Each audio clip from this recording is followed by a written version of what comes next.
Bonjour tout le monde. Écoutez, je vais prendre juste une petite minute avant qu'on commence. Je ne sais pas si vous avez remarqué, j'ai coloré ma barbe. Donc, hier, c'était la journée la journée internationale contre l'homophobie et la transphobie.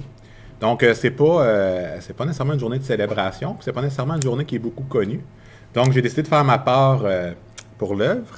Et puis, ben, c'est permanent, donc ça continue aujourd'hui.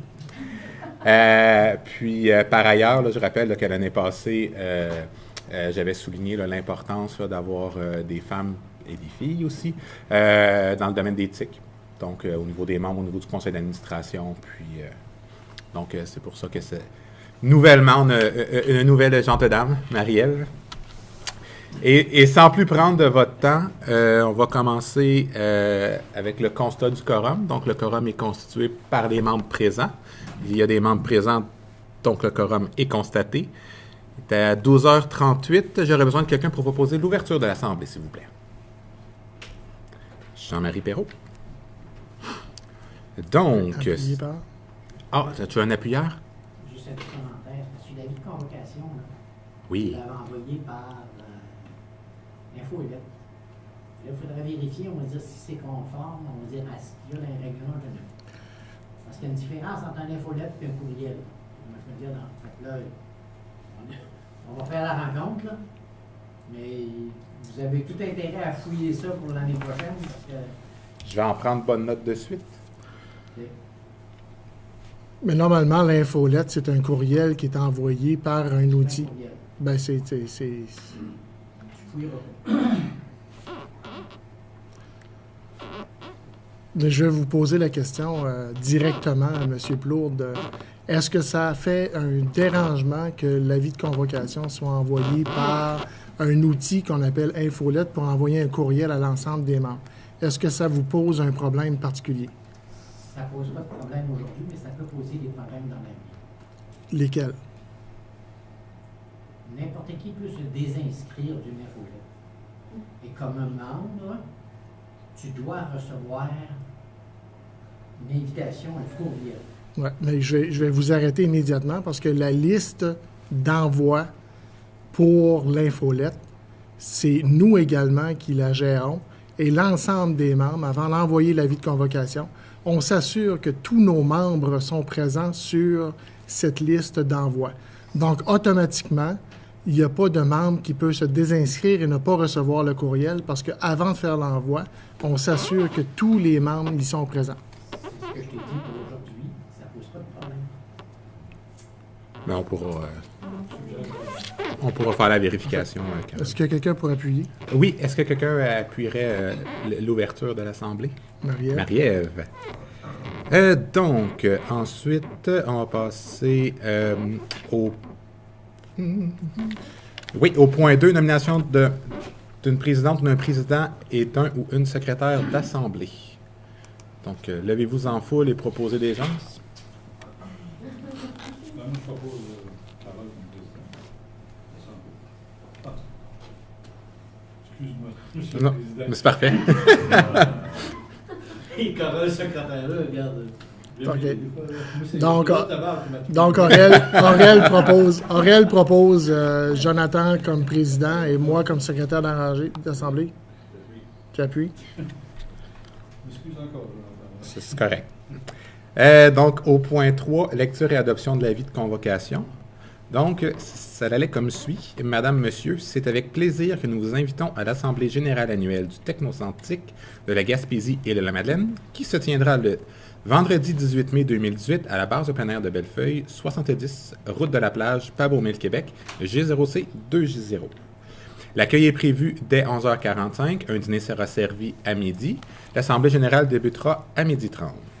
Voici l'ordre du jour proposé à cette Assemblée générale annuelle. Au point 1, le constat du quorum et ouverture de l'Assemblée. Au point 2, nomination d'une présidente ou d'un président et d'une ou d'un secrétaire d'Assemblée. Au point 3, lecture et adoption de l'avis de convocation. Au point 4, adoption de l'ordre du jour. Au point 5, lecture et adoption du procès-verbal de l'Assemblée générale annuelle du 25 mai 2017. Au point 6, lecture et adoption du procès-verbal de l'Assemblée générale spéciale du 24 novembre 2017, donc tout de suite après le protique. Au point 7, le rapport d'activité de 2017. Au point 8, présentation des états financiers au 31 décembre 2017. Au point 9, nomination de la firme comptable pour l'exercice 2018. 10, présentation du plan d'action et du budget pour 2018. Au point 11, nomination du conseil d'administration, donc en A, nomination d'une présidente ou d'un président ou d'une secrétaire d'élection. Au point B, lecture des procédures d'élection, règlement généraux, article 17. Au point C, présentation des mises en candidature. Au point D, nomination du nouveau conseil d'administration. Au point 12, ajournement pour élection des officiers. Au point 13, période des questions. Et au point 14, levée de l'Assemblée. Nous vous remercions à l'avance de bien vouloir confirmer votre présence auprès de Mme Vanessa Aucoeur à l'adresse suivante, info@tctc.com. Nous vous prions d'agréer, Madame, Monsieur, nos salutations distinguées. Le directeur général, Carole Cotton. Donc, ça on n'a pas besoin de... Oui. Oui? Alors, quelqu'un pourrait approuver la lecture de l'avis de convocation, s'il vous plaît? Maryse Morin. Maryse, puis Aurel pour appuyer. Donc, retournons en français. Donc, en point 4, c'est adoption de l'ordre du jour. Donc, comme c'est le même ordre du jour, une petite formalité, on va besoin de quelqu'un pour la proposer, puis quelqu'un pour l'appuyer, s'il vous plaît. Jean-Marie. Monsieur Perrault et... Ah, la petite nouvelle. Elsa. Madame Pépin.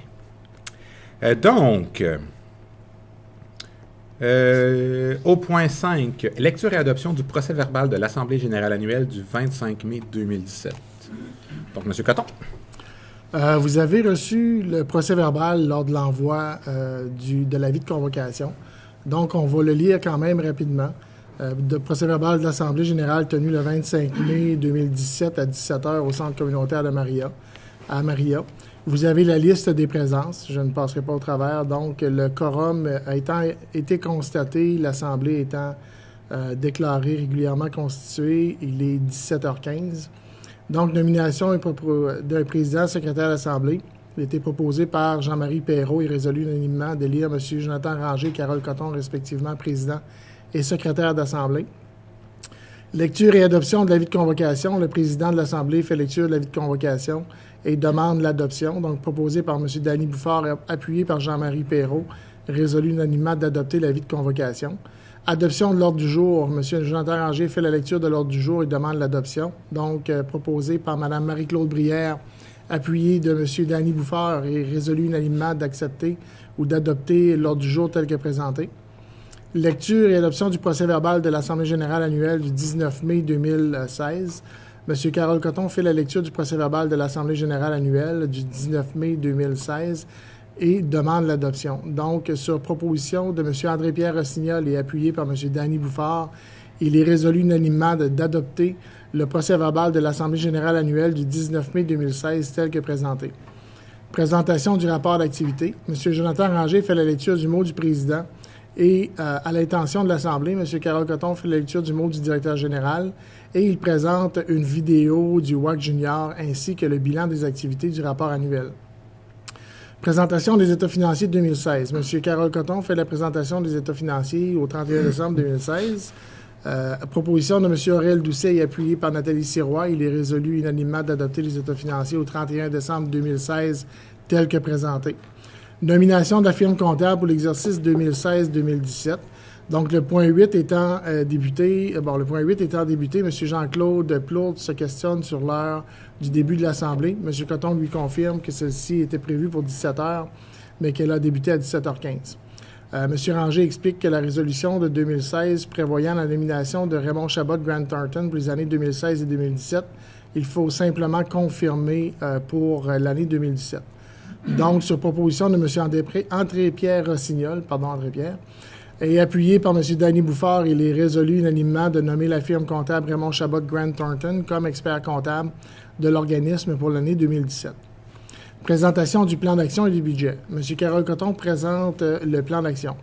M. Jean-Claude Plourde stipule que le procès-verbal ne réitère pas ses propos mentionnés lors de la dernière Assemblée générale annuelle. Il mentionne qu'il avait fait une demande afin de voir ou d'avoir une section spécifique pour les membres et se demande quel a été le suivi effectué à sa demande, car il informe qu'aucun suivi n'a été fait à cet égard.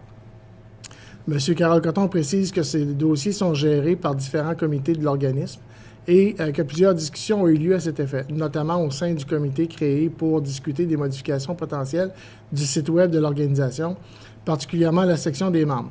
Il confirme à M. Plourde que le comité est toujours actif, qu'aucune modification n'a été approuvée pour le moment et que celui-ci recevra un compte-rendu sur les avancements en lien avec sa demande concernant le site Internet. M. Cotton s'excuse et s'il a omis de faire le suivi.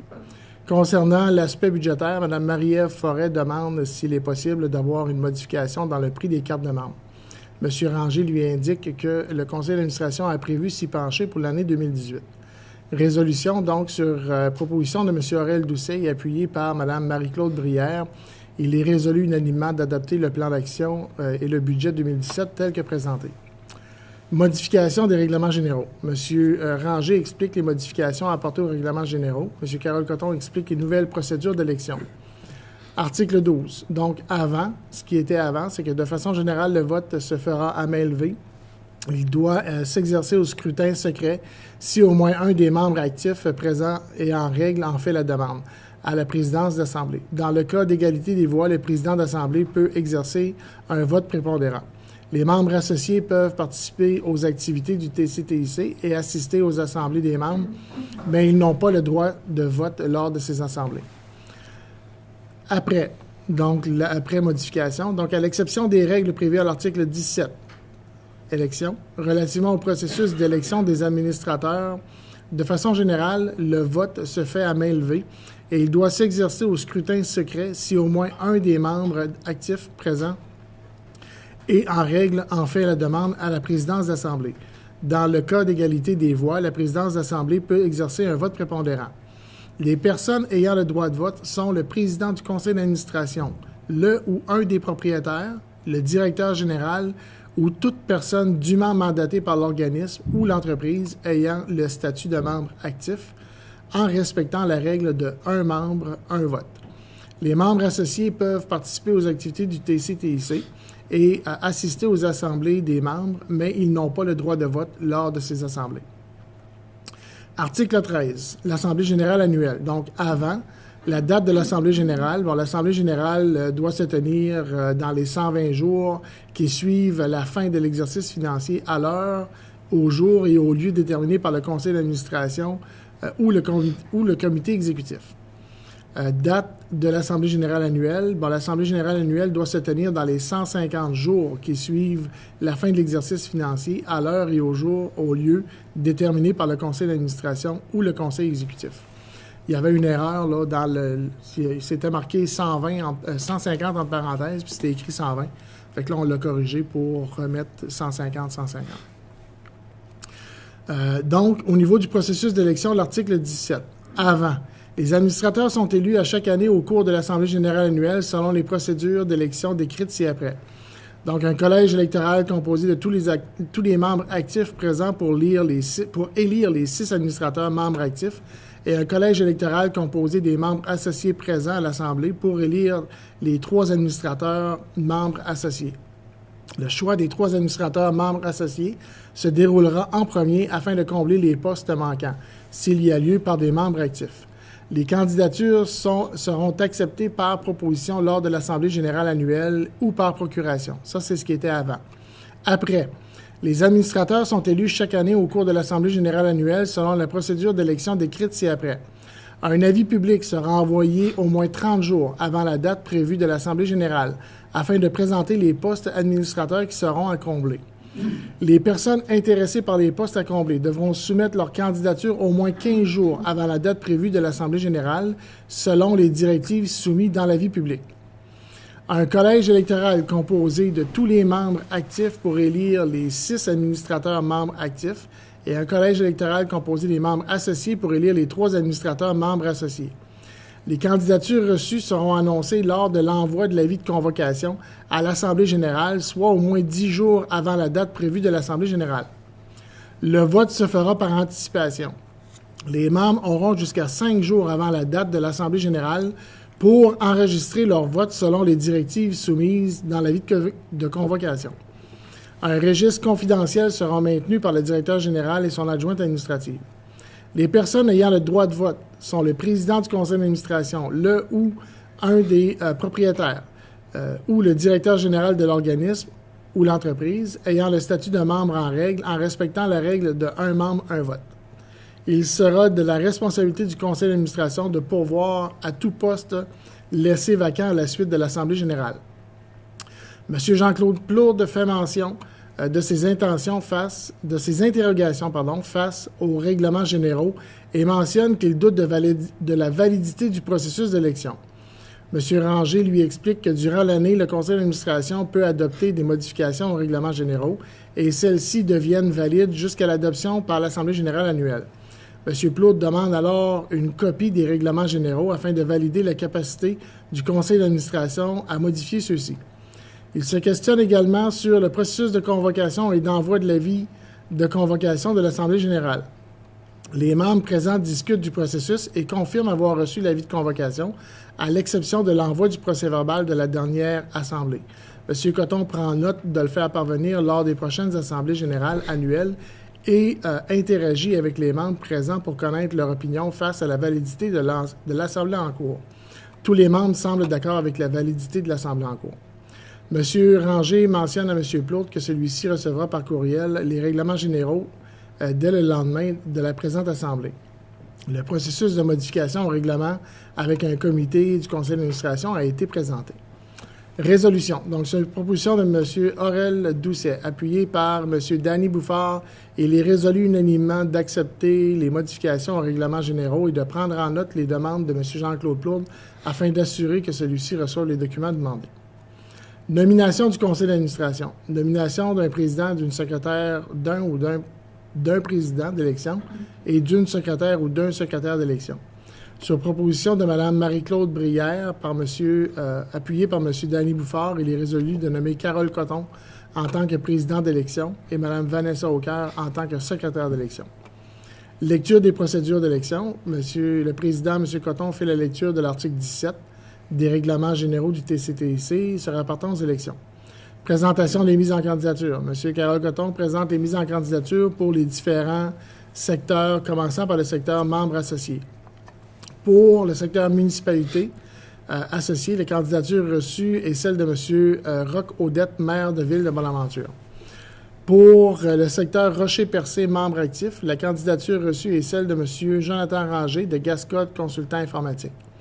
Pour le secteur Avignon, membre actif, aucune candidature n'a été reçue. Par contre, M. Maxime Chartrand de GTI Télécom propose de poursuivre son mandat par intérim jusqu'à l'acceptation ou la réception d'une candidature. Pour le secteur Côte-de-Gaspé, membre actif, les candidatures reçues sont Mme Marie-Claude Brière de l'agence MC Brière ainsi que M. Jean-Claude Plourde de Gestion Nové Consultant. Les votes ont été effectués via le processus électronique avec un taux de participation favorable, soit de 70 %. Le candidat élu avec une majorité des voix est Mme Marie-Claude Brière.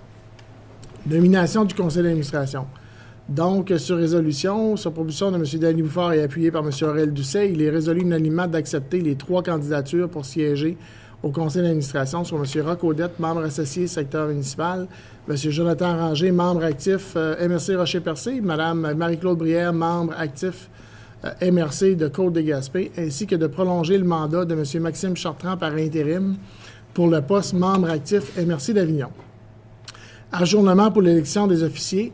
M. Carole Coton demande à l'Assemblée de prolonger le mandat des officiers jusqu'à la fin de la prochaine réunion du conseil d'administration. Donc, sur proposition de M. Maxime Chartrand, appuyé par Mme Marie-Ève Forêt, il est résolu unanimement d'accepter de prolonger le mandat des officiers jusqu'à la prochaine réunion du conseil d'administration.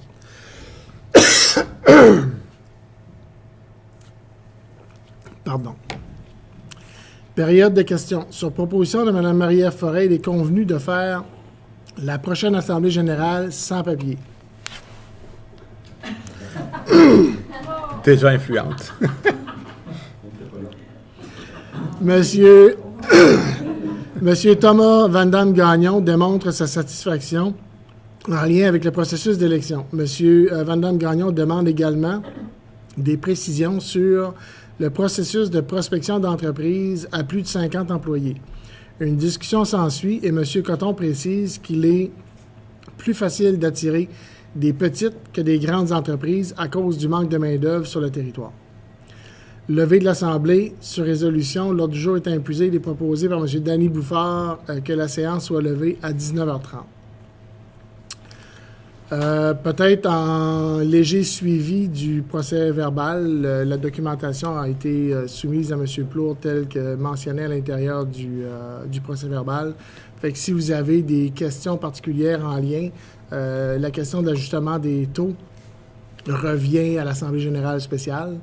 Si vous avez des questions en lien avec ce procès verbal, sinon, on aurait besoin de quelqu'un de présent pour en appuyer l'adoption ou à proposer l'adoption. Puis je rappelle à l'Assemblée que le règlement qui a été adopté l'année passée n'a pas été expédié 10 jours avant la tenue de la réunion à l'Assemblée générale. Je vais juste vous rappeler ça. Fait que ce défaut-là fait que le processus d'élection que vous allez prendre encore cette année n'est pas nécessairement conforme. Écoutez, monsieur... Bon. Oui. Écoutez, comme vous avez mentionné, on a eu des échanges à ce propos-là. Le processus d'élection, là, ça revient encore à dire là, qu'on n'a pas nécessairement dit voici une modification au règlement généraux, mais on a envoyé le nouveau processus d'élection. Ça manquait peut-être un peu de clarté au niveau de dire que c'était les règlements généraux qui changeaient, mais c'était la nouvelle version des règlements généraux. Par contre, ces règlements généraux-là ont quand même été entérinés là, l'année passée en AGA, puis étaient valides parce que le conseil d'administration les avait adoptés en conseil d'administration avant. Écoutez, si vous voulez qu'on réouvre la boîte de Pandore, on peut, mais je ne sais pas si on va arriver à d'autres conclusions. C'est pas une boîte de Pandore. Ce que je vous dis, c'est qu'il y a eu un défaut là. Il y a eu un défaut parce que le règlement aurait dû être expédié à l'ensemble des membres, ce qui n'a pas été fait. Je veux juste vous dire ça. Mais c'est une question d'interprétation. On va arrêter parce que, je veux dire, l'interprétation que vous en faites, vous dites qu'il n'a pas été expédié. Nous, on a envoyé dans le processus de mise en candidature au moins 30 jours avant le règlement, le nouveau règlement qui s'appliquait pour le processus d'élection. Donc, le conseil d'administration, comme le président le mentionne, on peut considérer qu'il y avait un manque de clarté, effectivement. Mais pour le conseil d'administration, les nouveaux règlements ont été envoyés à l'ensemble des membres avant le 10 jours que vous mentionnez. Fait que pour le conseil d'administration, la décision a été prise que le dossier était en règle et que le dossier était clos.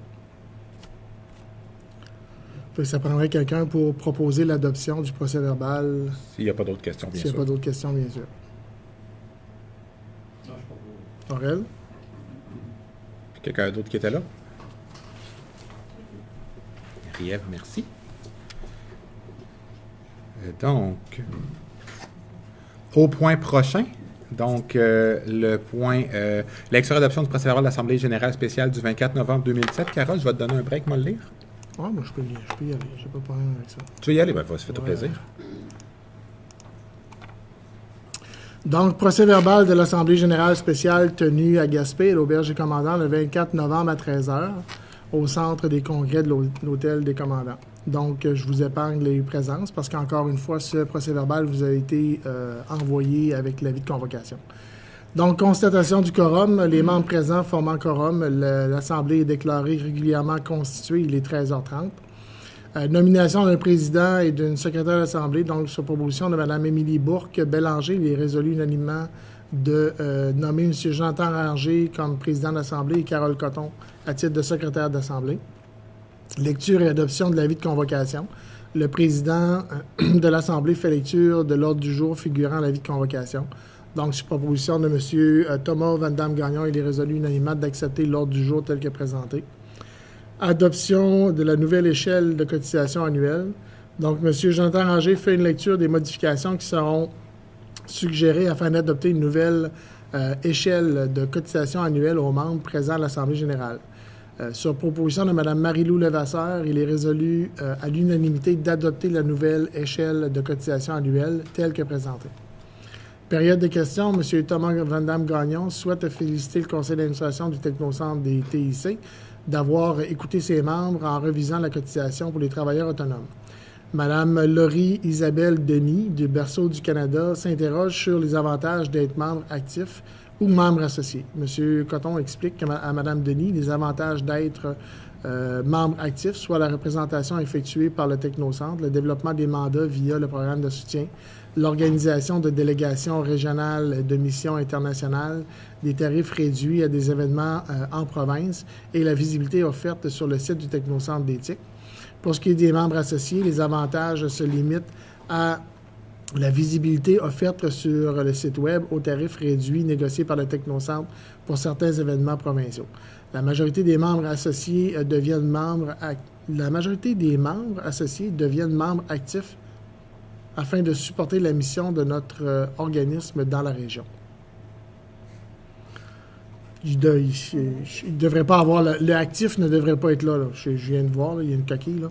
Mais le actif ne devrait pas être là. Ça devrait être la majorité des membres associés deviennent membres afin de supporter la mission de notre organisme dans la région. Levée de l'Assemblée, donc résolution à 14. Ça devient le point 6 et non pas le point 14. Ouais. Résolution 17 AGA 319. L'ordre du jour étant épuisé, il est proposé par M. Aurel Doucet que la séance soit levée. Il est 13h45. Donc, à moins de questions, si vous avez des questions ou des interrogations, je demanderai l'approbation du procès-verbal avec les modifications que je vous ai présentées, c'est-à-dire de soutirer le monde actif, le terme actif au point 5 et de modifier le point 14, levée de l'Assemblée, par 6, levée de l'Assemblée. Donc, si vous n'avez pas de questions, ça prendrait un proposeur. Les gens ne se questionnent pas, non? Les prix ont baissé d'habitude. Donc, un proposeur secondaire, s'il vous plaît. Les gens qui étaient présents, oui. Marielle. Bien entendu. Aurel. Puis dis donc, Carole, tant qu'à être là, la manœuvre, la baisse de prix, qu'est-ce que ça donne comme résultat? Bien, que je veux dire, tous les membres qui étaient présents à quelques exceptions près, puis ça n'a pas rapport avec le prix, renouvellent. Même ceux qui se questionnaient face au prix parce qu'ils étaient travailleurs autonomes ont renouvelé sans avoir de discussion à l'heure actuelle. Puis je vous dirais que pour attirer des nouveaux membres, ça devient plus intéressant là, en termes de prix pour les travailleurs autonomes. Fait que oui, ça devient... Ça aide à consolider le membership. Ça aide à consolider le membership, puis surtout à être en mesure de pouvoir avoir une attraction plus intéressante, mettons. Bien, merci. Oui.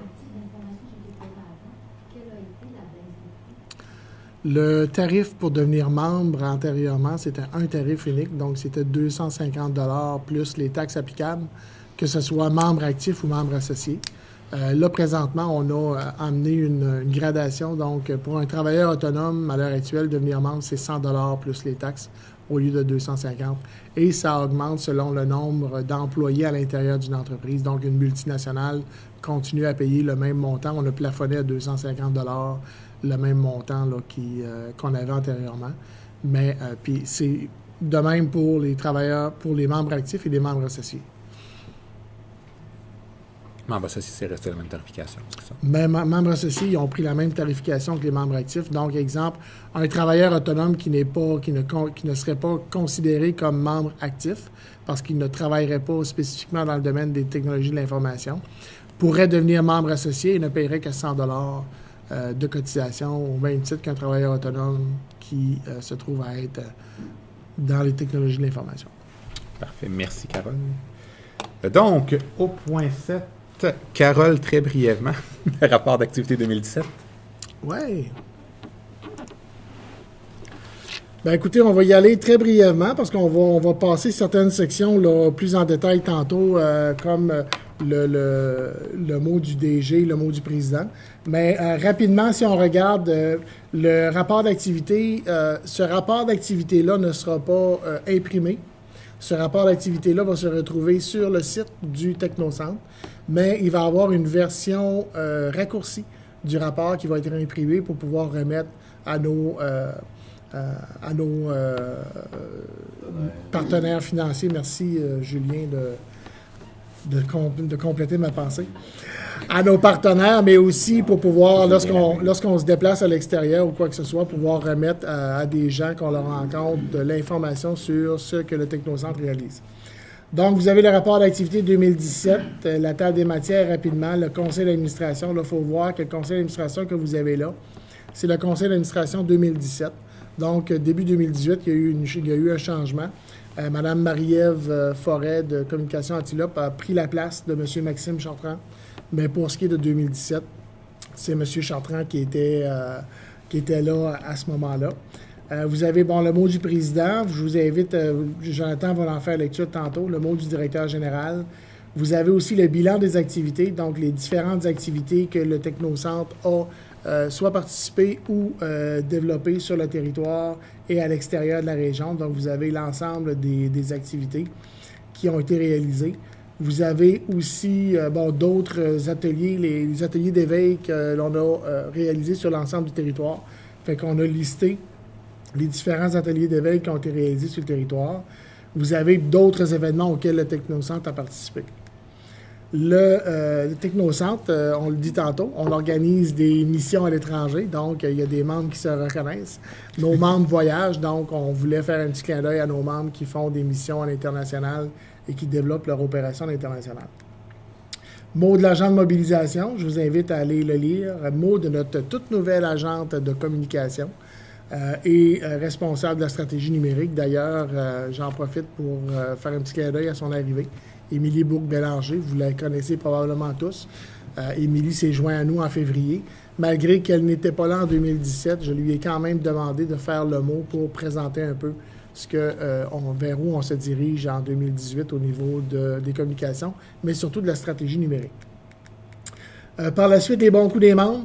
Donc, on offre toujours une tribune à nos membres qui font des bons coups, des réalisations durant l'année pour nous soumettre leurs réalisations. Fait que vous avez la liste de l'ensemble des membres qui nous ont soumis des bons coups. Fait que je vous invite à aller les lire. Il y a certains liens aussi que vous pouvez voir qui vont vous emmener directement vers l'information supplémentaire. À ce moment-là, les états financiers, vous allez avoir accès aux états financiers de Raymond Chabot. Les années passées, on mettait dans le rapport annuel seulement certaines sections, sauf que là, vous aurez, via le rapport annuel, accès aux états financiers. On va les repasser tantôt. Et la liste des membres 2017. Grosso modo, on a, je pense qu'on est à 49 membres actifs et associés pour l'année 2017. Et bien entendu, sans eux, rien de ça serait possible. D'ailleurs, je souligne la présence ici de Mme Micheline, qui est avec nous, qui s'occupe de nos dossiers chez Développement économique Canada. Donc, une alliée de taille.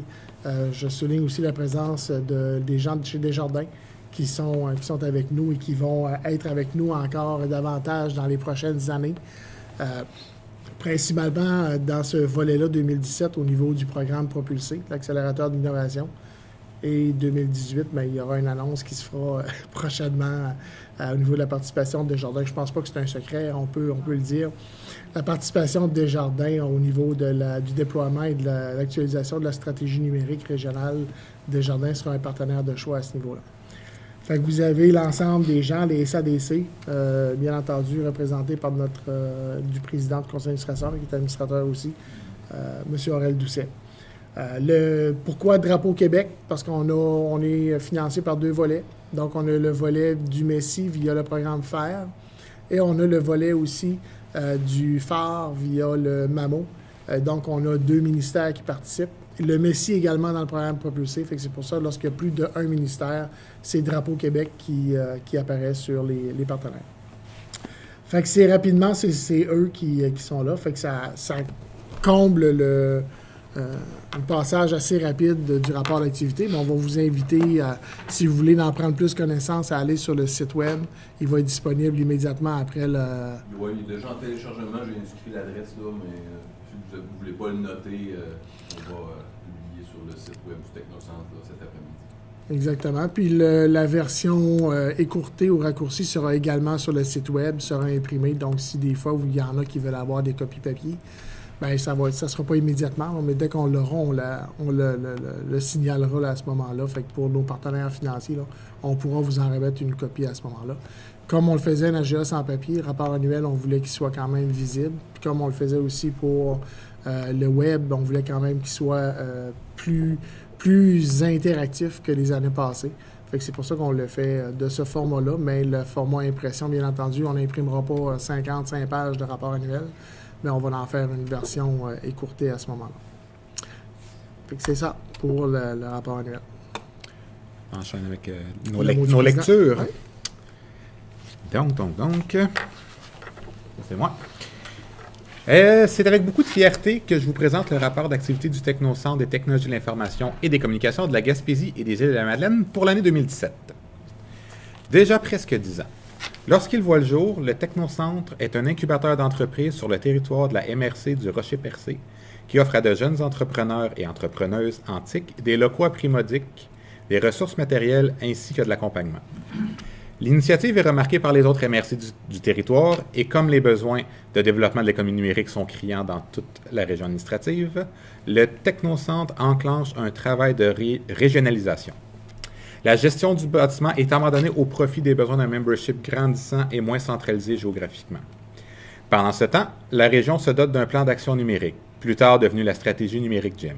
L'initiative est remarquée à l'extérieur de la région. L'organisation continue d'évoluer et commence à gagner de la notoriété au niveau interrégional et au niveau national. Les années 2014-2015 s'annoncent plus austères. Le palier régional est ébranlé. Certaines organisations locales et régionales cessent d'être.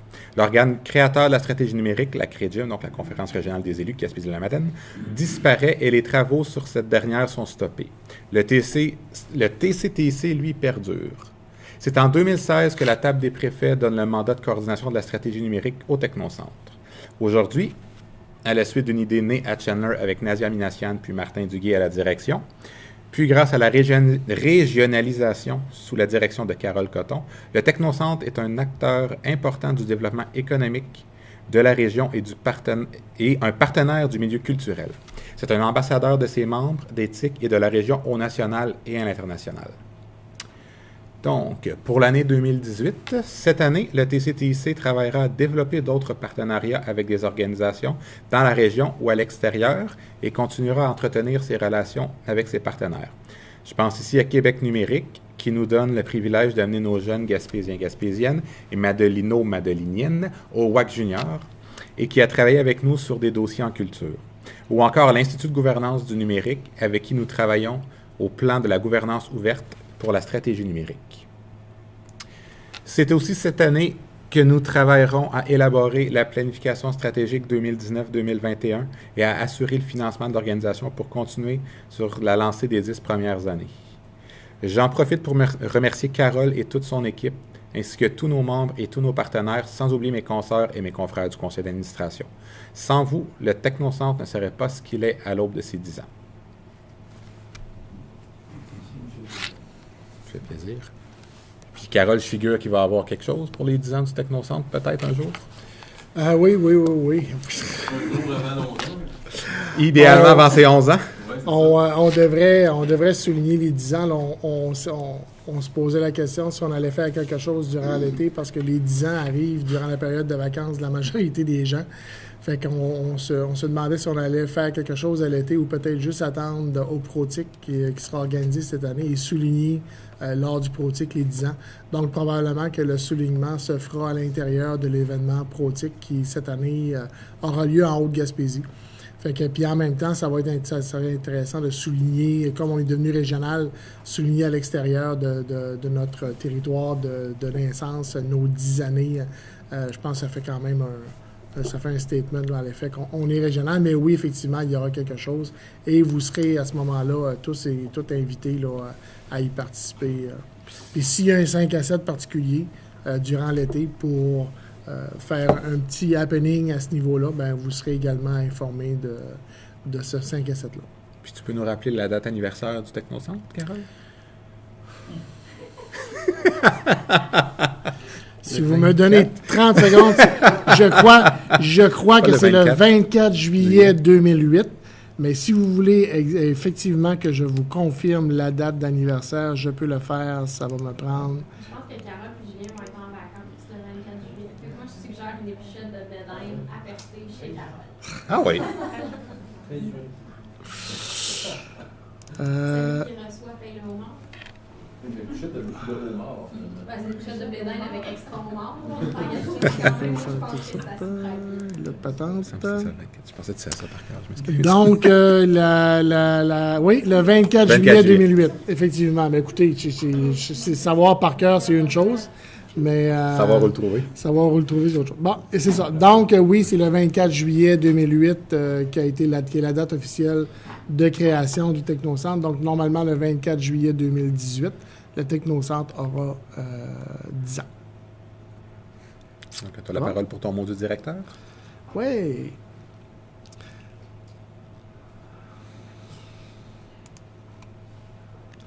Donc, une année 2017 sous le signe de la stratégie numérique.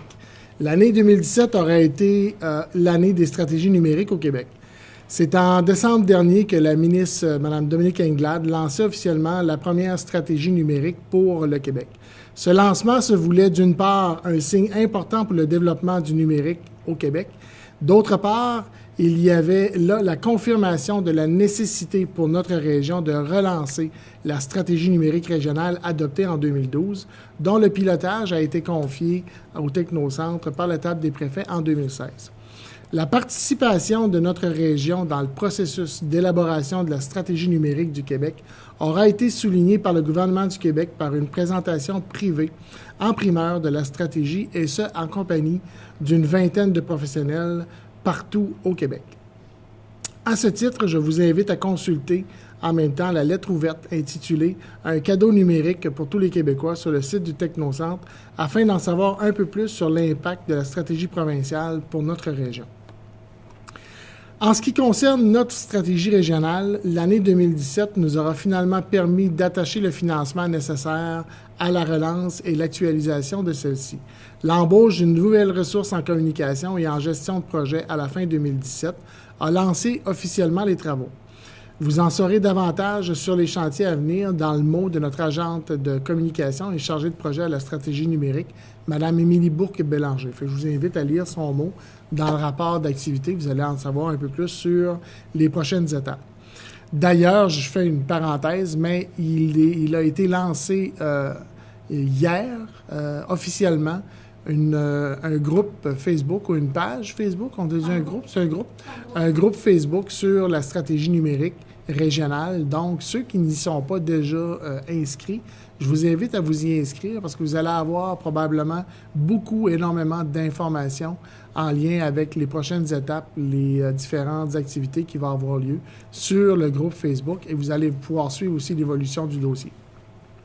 Donc, tel que mentionné, l'embauche d'une nouvelle ressource en 2017, attitrée aux communications et à la gestion stratégique de la Gaspésie, aura aussi marqué cette dernière année. L'accroissement de notre équipe est une preuve tangible que le Technocentre devient un organisme régional de plus en plus important.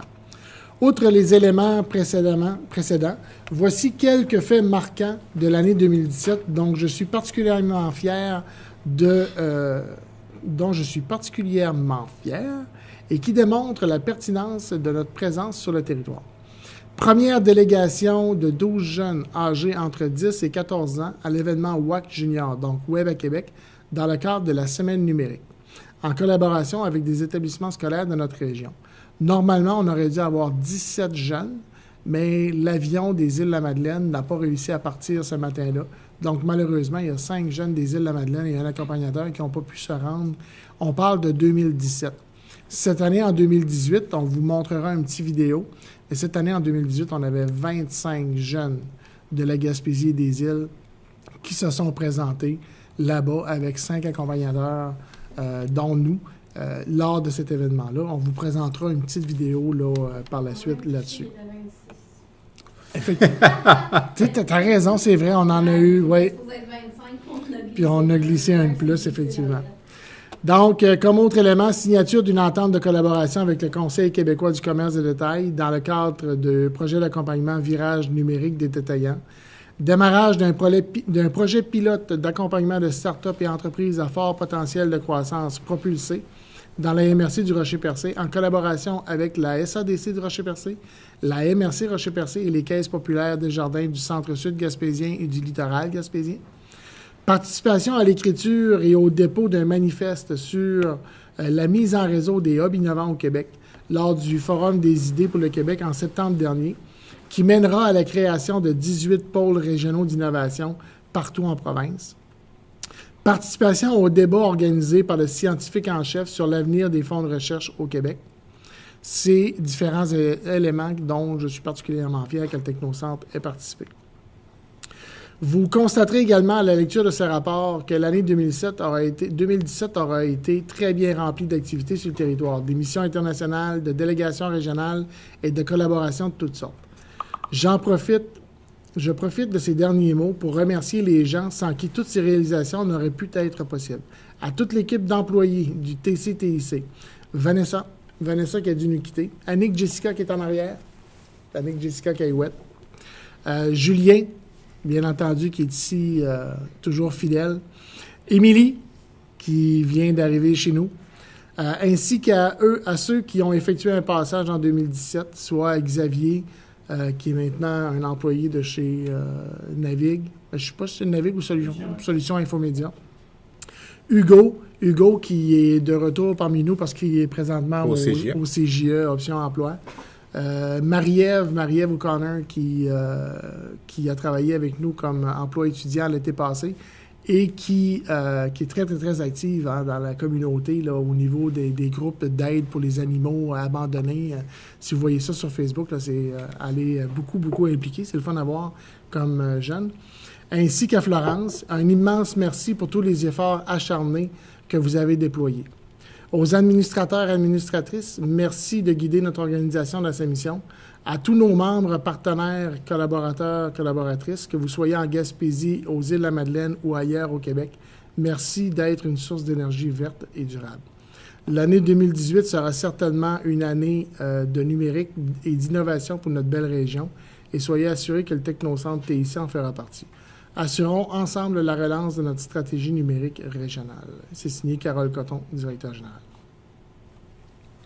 Donc, il faut voir un peu, comme je vous disais tantôt, là, ce qui est intéressant avec le Technocentre, c'est que de plus en plus, l'organisation est approchée là, par des instances plus grandes que régionales, donc occasionnellement là, par le gouvernement. Donc, comme tu dis que tu avais assisté au pré-lancement là, de la stratégie numérique du Québec, c'est parce que tu avais participé avant aussi un petit peu à des ateliers, là, donc une notoriété grandissante au niveau provincial. On va vous faire, on l'écoutera pas tout là, parce qu'il dure 8 minutes, là, mais on va juste vous faire débuter l'écoute de la vidéo qui a été réalisée. C'est des jeunes des Îles-de-la-Madeleine qui ont pris les images, puis c'est un montage qui a été fait par l'accompagnant des Îles-de-la-Madeleine sur le WAC Junior de cette année.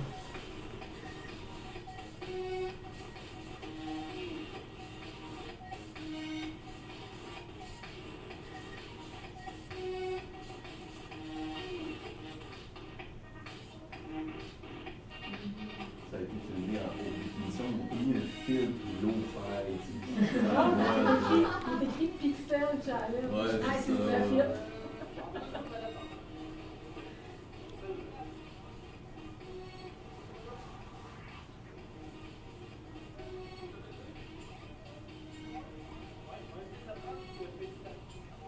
Les jeunes qui participaient avaient accès le vendredi soir et le samedi matin à un événement qui se passe. C'est une grosse compétition de création de jeux vidéo, le Pixel Challenge.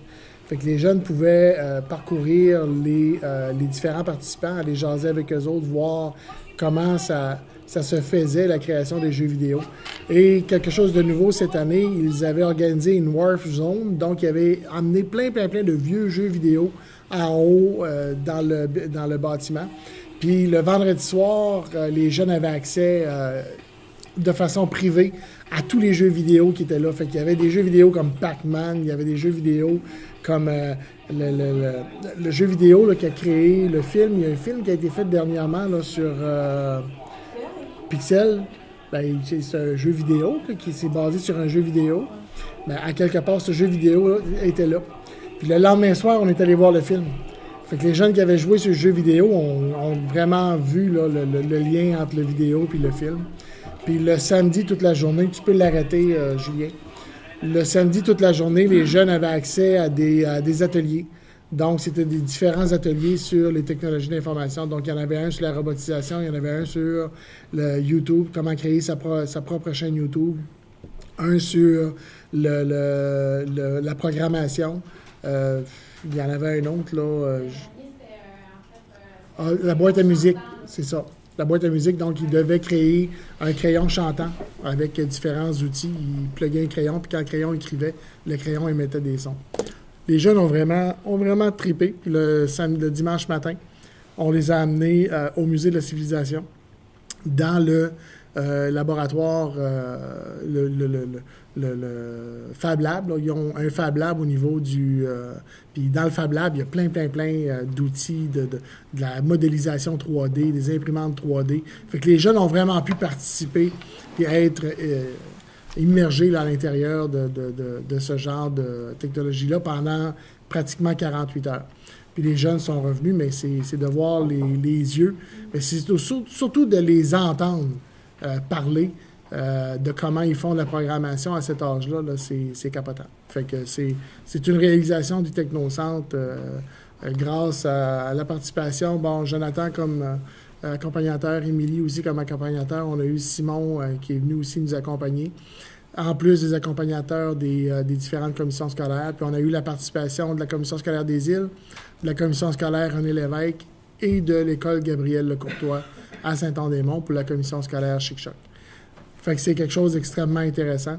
Puis je pense que c'est quelque chose à répéter, mais on est en train de regarder comment on pourrait créer ici en région un événement de la sorte. D'ailleurs, on a été approché par une entreprise qui s'appelle Learning Code, Canada Learning Code, qui veulent venir faire une tournée des écoles primaires en Gaspésie à l'automne.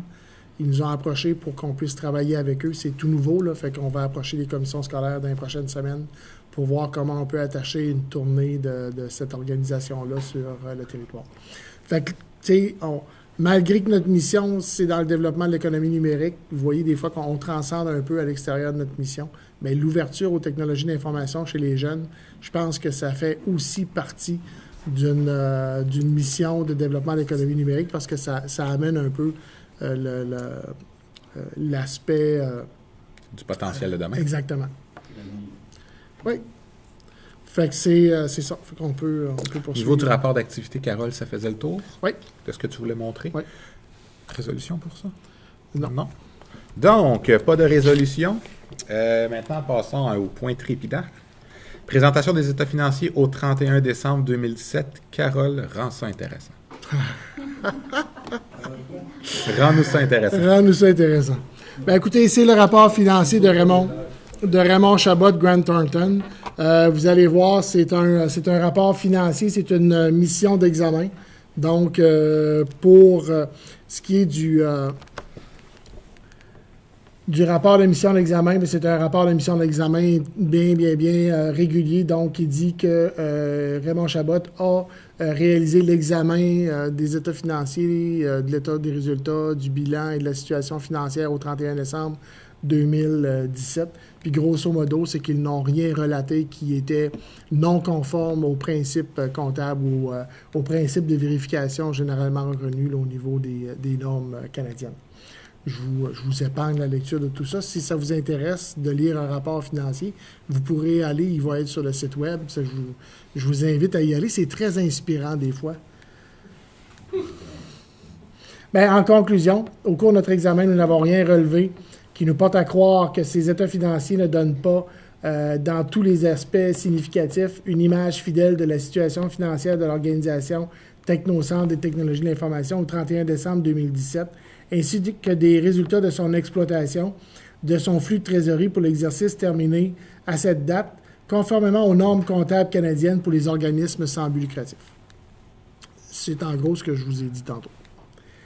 Fait que si on va à l'état des résultats, bien, vous allez voir qu'au niveau des produits, pour l'année 2017, on a un total de revenus à la hauteur de 412 260.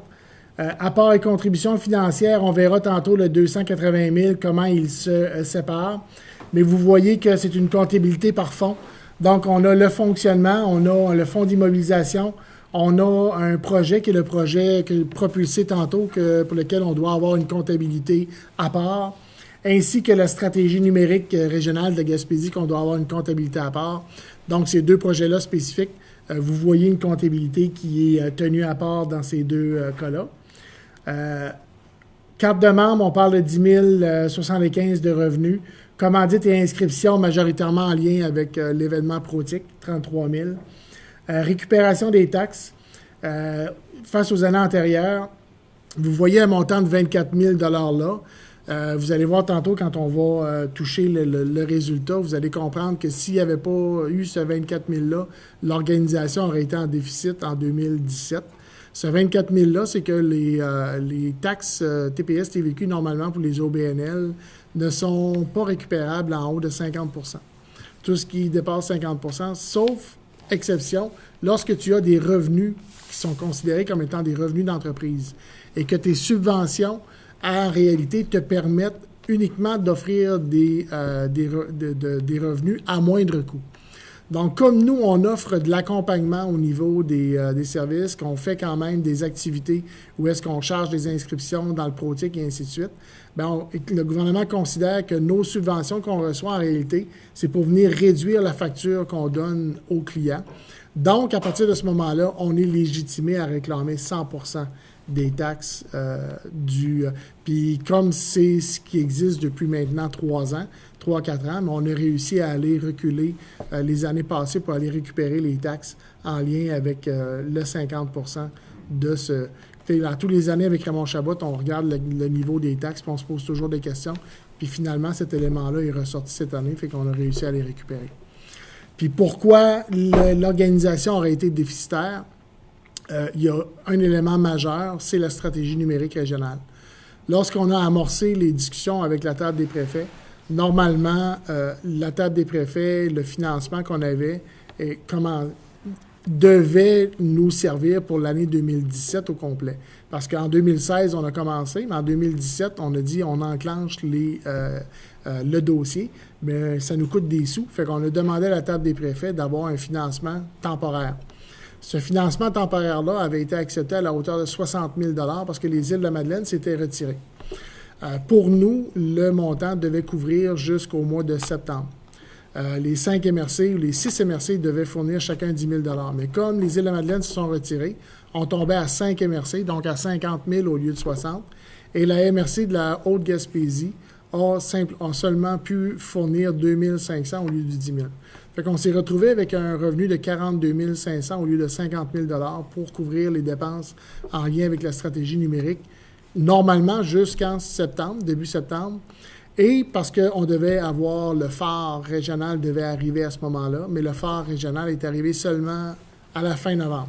Donc, le Technocentre a dû assumer une partie des dépenses entre septembre et novembre pour la réalisation des activités en lien avec la stratégie numérique. Fait que c'est pour ça que le Technocentre se retrouvait avec un déficit de revenus, si vous voulez, d'environ une vingtaine de milliers de dollars, qui a été comblé en bonne partie par la récupération des taxes que vous voyez là. L'autre élément au niveau des différentes dépenses, vous avez le plus gros poste de dépenses, c'est les salaires et charges sociales. Donc, c'est les ensembles des employés du Technocentre. Dans les autres éléments, vous avez, dans les grosses dépenses, là, les honoraires d'accompagnement, vous avez aussi les déplacements. Bien entendu, on est une région qui est assez grande, hein, fait que tous les déplacements, quand on fait venir des gens de l'extérieur, qu'on paie les déplacements, ou quand nous, on se déplace sur le territoire ou qu'on va dans des missions internationales, ça coûte des sous. Fait que c'est ce que ça représente en termes, c'est une des grosses dépenses. Dans les autres dépenses, fournitures et frais de bureau, 12 000 $. Le reste, là, c'est des dépenses honoraires professionnelles, c'est des comptables. Puis l'amortissement des immobilisations corporelles, ben, c'est que vous avez le même revenu ou pratiquement en haut. Là. C'est que quand on a des subventions en lien avec l'acquisition d'immobilisation, ben, on capitalise autant le revenu que la dépense. Et lorsqu'on amortit, ben, on amortit la dépense au même rythme qu'on amortit le revenu. Fait que c'est pour ça que ça donne un revenu qui équivaut pratiquement là, à la dépense. Donc, pour 2017, ça nous donne un léger surplus de 2059 $ au lieu de, comparativement à un déficit l'année passée de 5292. C'est pour l'état des résultats. Pour ce qui est... Questions, Carole? Est-ce qu'il y a des questions, pas questions? Ben, si vous voulez, état par état, on peut le faire. Là, si vous avez des questions. Au niveau des revenus dépenses? Des revenus dépenses, ça vous va? Il n'y a pas de mauvaise question. Il n'y a que des mauvaises réponses. OK. Au niveau, si on poursuit plus loin, concernant l'état de l'évolution de l'actif net. L'actif net, donc, c'est les réserves que le Technocentre a. Au niveau de ce qui est investi en immobilisation, vous voyez qu'on a une réserve positive de 3 624. Au niveau des fonds non affectés, on a une réserve de 60 786. Donc, en réalité, la réserve du Technocentre, c'est de 60 786. Donc, si les gens se posent la question, est-ce que le Technocentre est en bonne santé financière? Le Technocentre est en excellente santé financière de par cette réserve-là. Donc, ça veut dire qu'on a accumulé des surplus de 61 000 au cours des dernières années. Fait qu'avant que le Technocentre soit en déficit d'opération, il faudrait que le Technocentre réalise pour plus de 60 000 $ de déficit au cours d'une année. Fait que il n'y a pas beaucoup d'organisations à but non lucratif sur le territoire qui sont en santé financière comme le Technocentre l'est à l'heure actuelle. Les activités de fonctionnement, c'est le flux de trésorerie, donc c'est les mouvements de trésorerie.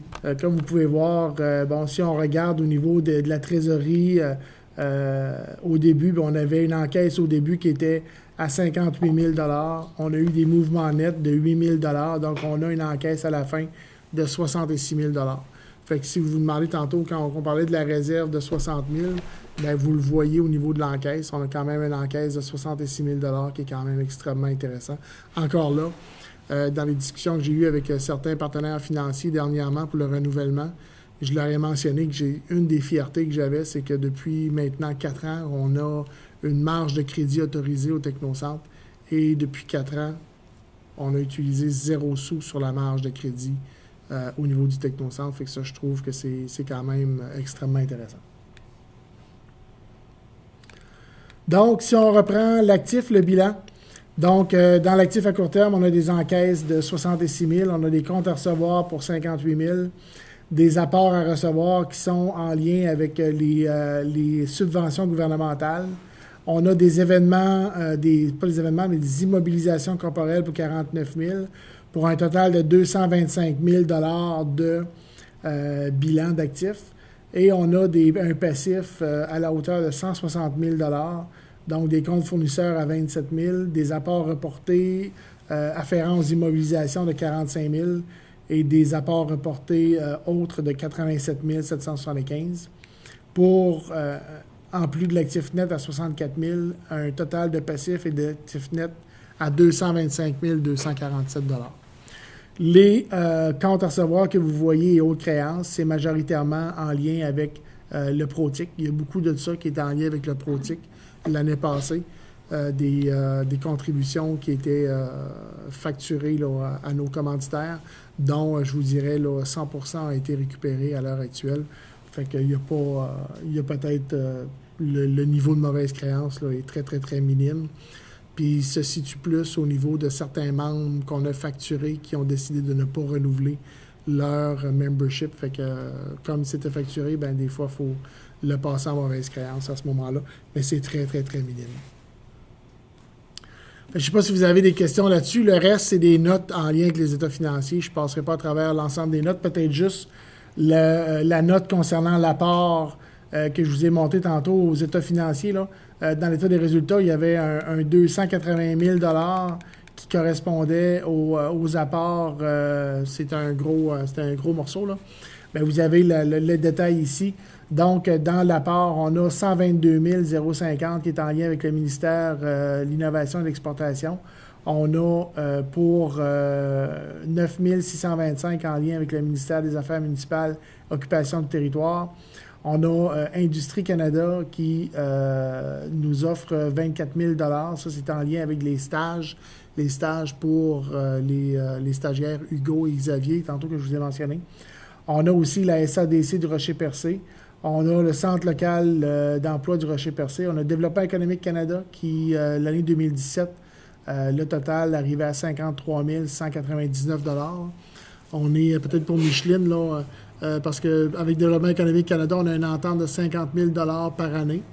Mais l'année financière de Développement économique Canada est du 1er avril au 31 mars. Donc, selon les réclamations qu'on fait, nous, c'est du 1er janvier au 31 décembre. Fait que ça se peut que nos réclamations ne soient pas les mêmes, que le montant total ne soit pas les mêmes pour une année financière du Technocentre que pour une année financière du Développement économique Canada. Mais à quelque part, le Technocentre, à un moment donné, va avoir 47 000 $ de revenus au lieu de 50 lors d'une année financière qui, selon notre année financière à nous. Parce que selon les années financières de développement, on plafonne à 50 000 $ les réclamations comme on a fait cette année.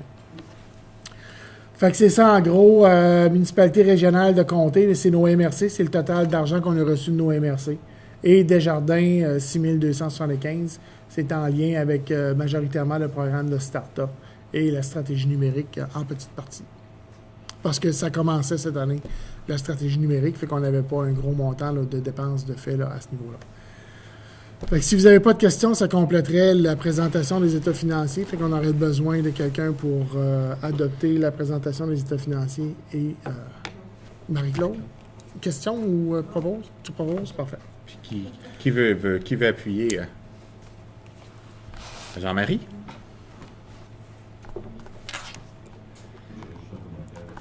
Oui.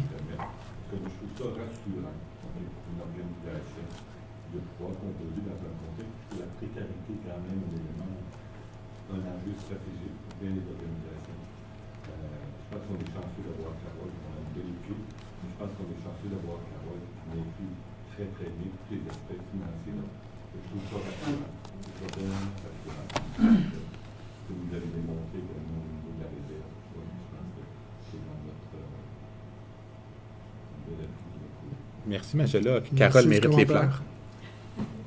particulièrement cet aspect-là. Comme juste cet aspect-là. Particulièrement, lorsqu'on a commencé à travailler ensemble au niveau des différentes contributions au mouvement des jardins que j'ai fait, c'était rassurant.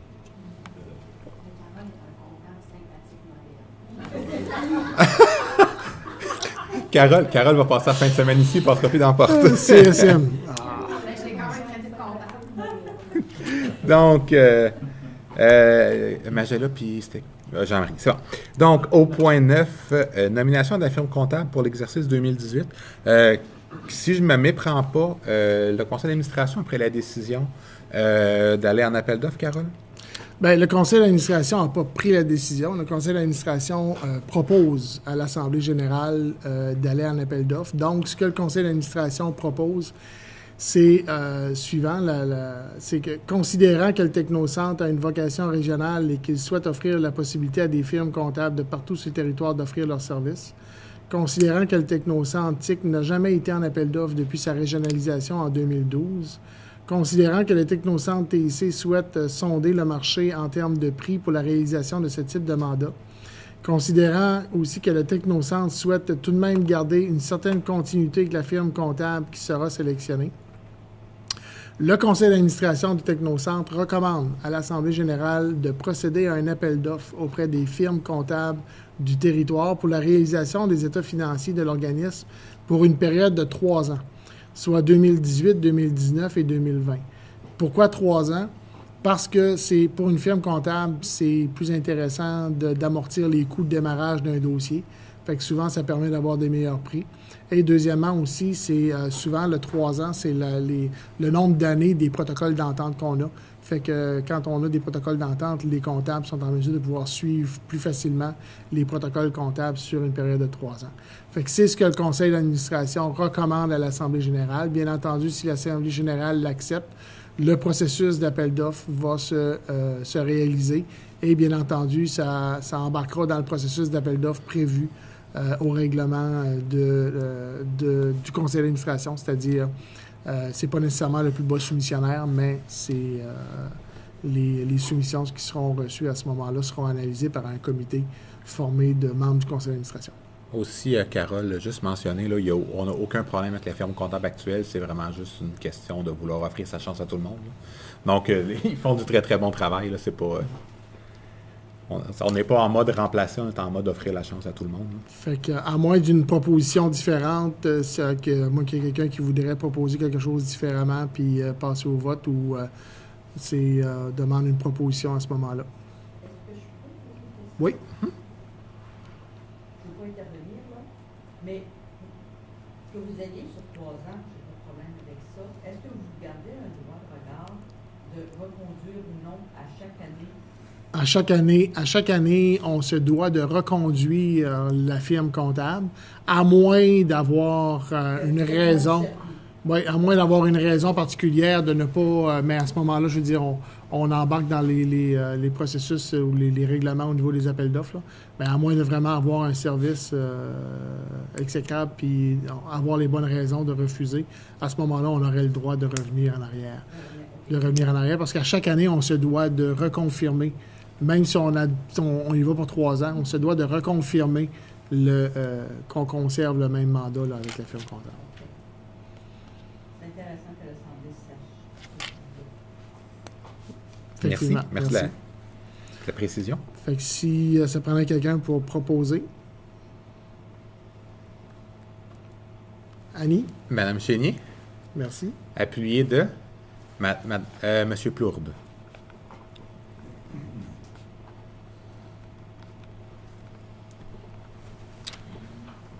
Donc, Carole, un autre gros point pour toi. Le point 10, présentation du plan d'action et du budget pour 2018. Écoutez, on y va quand même très sommairement. Vous voyez que c'est quand même écrit. Vous allez voir, on essaie le plus possible de vous donner ça en Julien. Merci. Malgré que c'est quand même écrit un peu petit. Ce que je vous mentionne, je vais en faire mention rapidement. Sauf que si vous avez besoin ou si ça vous intéresse d'avoir le plan d'action en bonne et due forme, bien, je vous dirais, envoyez-moi un courriel et je vais vous le soumettre par la suite. Vous allez voir là, les différentes actions qui sont réalisables. Donc, dans les axes du plan d'action, bien entendu, vous aviez l'axe qui était le soutien et promotion des entreprises et organismes du secteur des technologies de l'information.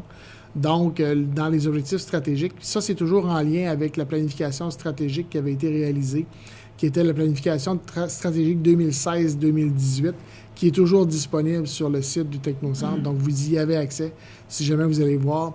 Vous allez voir, les 3 premières colonnes sont les mêmes, c'est-à-dire l'objectif stratégique, les indicateurs et les cibles qui ont été fixés. Ce sont les indicateurs et les cibles qui ont été fixés à la planification stratégique et qui reviennent pour l'organisation. Les actions prépondérantes, bien, vous avez la liste des actions qui sont en lien avec ça, je peux vous en nommer quelques-unes. Là.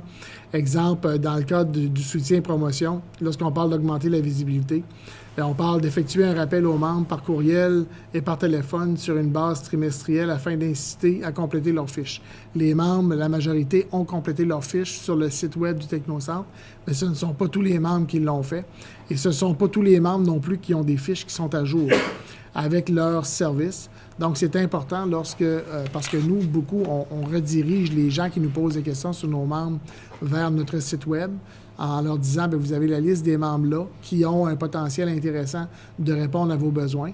Bien, c'est important que les membres puissent avoir quand même quelque chose d'entrée intéressant là, qui incite les gens à aller sur leur site web par la suite parce qu'ils ont accès via notre site au site web des membres via un lien. Fait que ça devient intéressant. D'autres éléments, bon, les messages automatiques dans les envois, dans les infolettes, poursuivre le développement du programme de séances d'information divers sujets. En tout cas, je ne ferai pas la nomenclature de l'ensemble des éléments, là, mais je vous invite, si jamais vous avez envie de le consulter, à m'en faire la demande et je vous en ferai l'envoi. Donc, dans les autres orientations stratégiques, on avait effectué une veille stratégique afin de divulguer toute information stratégique pouvant servir au développement de leur entreprise. On est toujours dans le support aux entreprises du secteur d'éthique. On avait aussi de stimuler le réseautage. On avait comme quatrième de soutenir les entreprises dans le développement de leur marché régional. Donc ça, c'est tout ce qui est aspect avec les missions internationales, les délégations au niveau provincial, les différentes activités qu'on organise sur le territoire. Vous avez aussi comme objectif d'assister les entreprises dans l'orientation de formation répondant aux besoins. Donc ça, c'est tout ce qu'on organise comme activité, que ce soit le ProTIC ou est-ce qu'on a des conférences qui sont parfois formatives, souvent informatives, des différentes formations qu'on organise. D'ailleurs, je vous annonce qu'il y aura une formation sur le Design Thinking qui aura lieu en septembre. Donc, prochainement, vous allez voir passer l'information. Donc, j'invite ceux qui auraient un intérêt à faire cette formation-là, à ce moment-là, de signifier leur intention. Dans l'autre des axes, on parle du développement de l'utilisation des technologies de l'information dans tous les autres secteurs d'activité économique. Donc, on parle beaucoup d'augmenter la notoriété du Technocentre, malgré que ça va très bien. C'était un des éléments sur lesquels on travaillait. Donc, tout ce qui est collaboration, qu'on travaille, rencontre avec les différents partenaires que l'on fait sur le territoire et à l'extérieur du territoire, ce sont toutes des actions qui sont en lien avec augmenter la notoriété du Technocentre en province et sur le territoire et à l'extérieur du territoire. Dans les autres objectifs, on a de soutenir les autres secteurs d'activité dans le développement de l'utilisation des technologies de l'information. Bien, à ce moment-là, ce sont des mandats qui sont en lien avec le mandat du programme de soutien que Julien travaille, qui est un mandat où est-ce qu'on fait une évaluation des besoins des entreprises dans l'intégration des technologies de l'information et qui, par la suite, est redirigé vers les membres du Technocentre via un processus d'appel d'offres. On fait aussi un transfert des processus d'appel d'offres qui nous sont soumis par des gens qui savent qu'on a un réseau, mais qui ne font pas nécessairement affaire avec le programme de soutien. On a aussi tout le volet des ateliers d'éveil qui sont à ce niveau-là. Le ProTIC est un exemple aussi d'événement pour éveiller les gens sur l'intégration des technologies de l'information dans leur pratique d'affaires. On a aussi le développement d'alliances avec d'autres professionnels ou d'autres regroupements. Le CQCD, l'entente qu'on a faite avec le CQCD est un exemple de ce genre de programme-là ou d'alliance. Donc, lorsqu'on travaille avec différents partenaires en province pour développer des alliances, mais c'est aussi pour permettre aux entreprises de tout secteur d'activité sur le territoire de la Gaspésie et des îles de pouvoir profiter du virage numérique, de l'importance du virage numérique. L'autre élément, objectif stratégique, on parlait de créer des collaborations avec d'autres organismes locaux de développement économique. Bien, c'est toutes les promotions qu'on fait avec les MRC, avec les SADC, les différents volets qu'on a. Exemple, Propulsé est un exemple marquant de ça. Une collaboration qu'on a avec la SADC Rocher-Percé et la MRC Rocher-Percé. Donc, c'est des exemples concrets de réalisation qui sont faites dans le cadre de ça. Fait que je vous invite à aller voir les différentes actions qu'on a placées dans le plan d'action. Le dernier axe ou l'objectif stratégique là-dedans, c'est de diversifier l'offre de services dans le secteur d'éthique en Gaspésie et aux îles. On avait beaucoup regardé les années passées, on regardait aussi dans le plan d'action, vous allez voir, là, à essayer d'évaluer ce qui manquait comme offre de services sur le territoire, puis essayer de voir comment, à l'extérieur, dans nos rencontres, dans nos missions, on ne pouvait pas travailler à développer des collaborations avec des gens qui étaient à l'extérieur pour soit venir s'installer ou encore venir offrir via des partenaires locaux des services qui n'existent pas sur le territoire. Là, cette année, on a, avec le conseil d'administration, on s'est parlé, puis on a regardé ça sur un angle différent. On va peut-être cette année commencer à... Design Thinking en est un exemple. Il n'y a pas beaucoup de professionnels sur le territoire qui offraient ce genre de formation-là ou ce genre d'offre de service-là. Donc, on a amené une formation sur le territoire pour amener nos professionnels à se former en design thinking pour être en mesure par la suite de pouvoir offrir cette offre de service-là. Donc, au lieu d'aller, exemple, créer une collaboration avec un organisme de l'extérieur pour qu'ils viennent desservir la Gaspésie. Bon, on essaie de travailler à faire amener des formations sur le territoire qui vont permettre à nos professionnels d'acquérir les compétences manquantes sur le territoire pour pouvoir compléter leur offre de service. Fait que c'est dans cet élément-là qu'on va regarder cette année à travailler aussi. Je dis cette année, mais cette année, les années futures, bien entendu. Le dernier axe ou le dernier élément, c'était le financement de l'organisation. Donc, tout ce qui touche à assurer la saine gestion de l'organisation. Mais je pense que les plans d'action fonctionnent quand même très bien. Si vous voyez la saine gestion financière de l'organisation, ça va quand même bien. Puis, il y a tout l'aspect aussi assurer un financement à court, moyen et long terme. Donc, on est à travailler sur des actions, le renouvellement du financement. Avec Développement économique Canada, on est encore sur un financement de 3 ans. Donc, il nous reste encore 2 années du protocole de 3 ans. On est à renouveler à l'heure actuelle avec le FER pour un financement pour les 3 prochaines années. On a obtenu le financement pour la stratégie numérique, le FER et Desjardins pour les 3 prochaines années.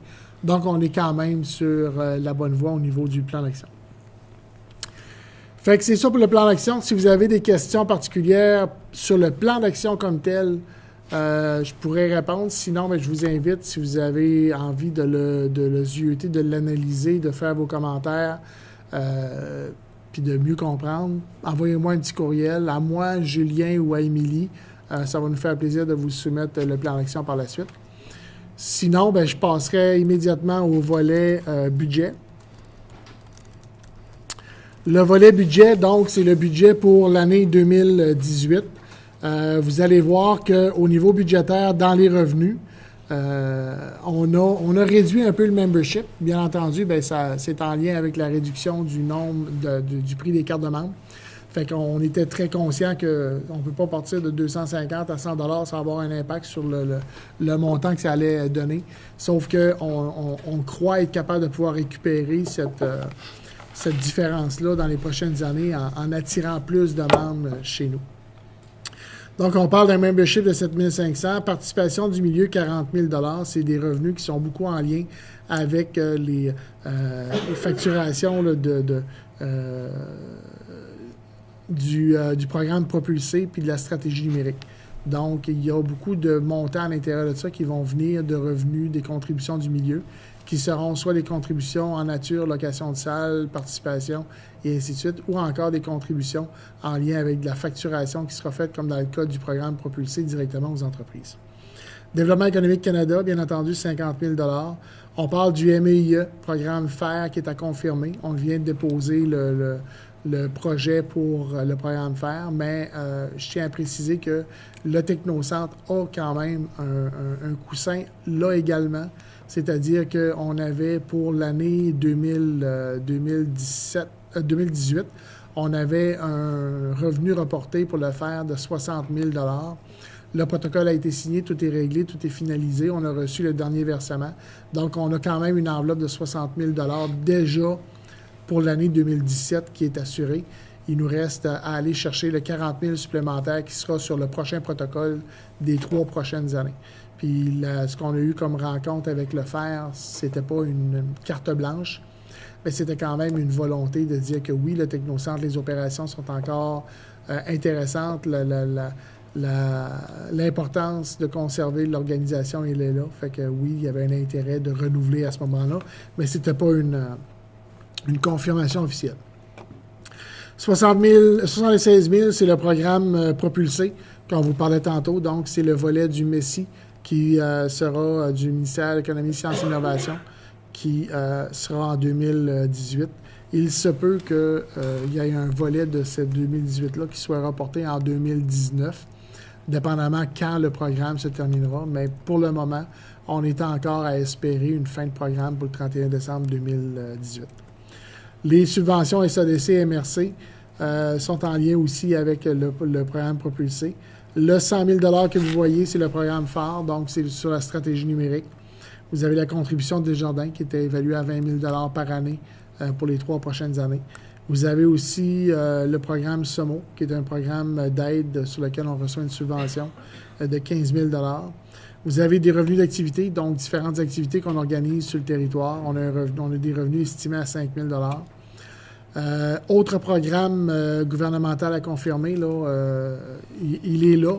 C'est pas pour rien, c'est parce que même s'il est à zéro, c'est que souvent, on se dit que durant l'année, si on a accès à d'autres programmes gouvernementaux qui vont nous permettre d'aller chercher des montants d'argent ou d'autres programmes, ben on travaille fort pour aller les chercher. Fait que même s'il est à zéro, ça ne veut pas dire qu'à la fin de l'année, il va l'être. Après ça, bien, vous avez tout ce qui est inscription, activité régionale, partenariat, pour un total de revenus de 555 000 pour l'année 2018. En termes de dépenses, bien entendu, vous avez des dépenses au niveau salarial, salaires et avantages sociaux qui sont quand même élevés à 270 000. Ce sont des salaires, c'est plus élevé que l'année passée parce que salaires et avantages sociaux, 270 000, 235 salaires, 35 avantages sociaux. Bien entendu qu'on a une ressource supplémentaire à l'année, fait que ça ne peut pas faire autrement qu'avoir un impact sur le niveau salarial. Donc, puis différentes activités, vous avez des déplacements et représentations, 56 000. C'est plus élevé, oui, que l'année dernière, bien entendu, parce que cette année, on a la stratégie numérique qui commence. Donc, ça va nous amener beaucoup plus de déplacements aussi au niveau de la stratégie numérique sur le territoire. Fait que c'est important de comprendre cet élément-là ici. Promotion, publicité, même chose. On va avoir beaucoup de promotions en lien avec le programme propulsé, en lien avec la stratégie numérique. Fait que c'est pour ça qu'il y a une dépense qui est un peu plus élevée. Pour le reste des dépenses, ça se maintient sensiblement. Donc, un total des dépenses de 544 155. Donc, on prévoit un surplus cette année de 11 000 pour l'année financière 2018. Fait que si vous avez des questions, je peux y répondre. C'est parce qu'il y en a qui prenaient des notes. Au regard du plan d'action, on va dire, c'est sûr que le programme propulsé, on dirait, est au niveau de la MRC. Ouais.